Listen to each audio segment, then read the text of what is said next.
5 years after Hurricane Maria devastated Puerto Rico, the country is dealing with another major hurricane, Hurricane Fiona, as we've been reporting, leading to a loss of power here, the death of at least 2 people, and hundreds of others rescued after being stranded.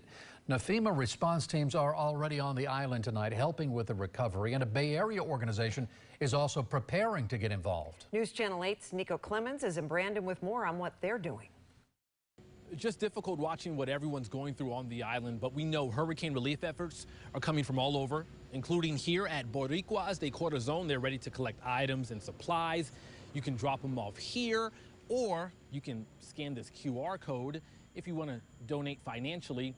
But they say their #1 priority right now is saving lives. Help is on the way. They don't have no power line, they don't have no water. Hurricane Fiona slammed Puerto Rico with heavy rain, flooding, and an island-wide power outage. Many expect a difficult recovery.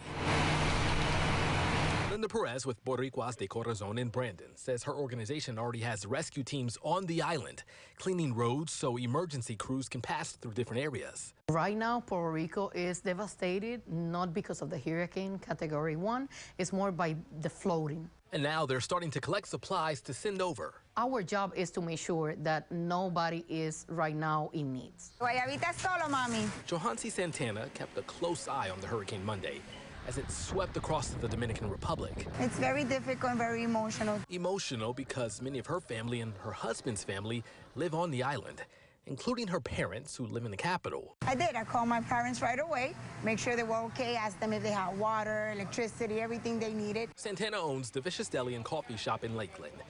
She says fortunately her parents are okay, only dealing with the rain and wind, but she knows so many families can't say the same. I worry a lot, especially because when hurricane hits like that, you know, the rivers, they overflow. And you have to remember the Dominican Republic is good at, you know, having crops and all that.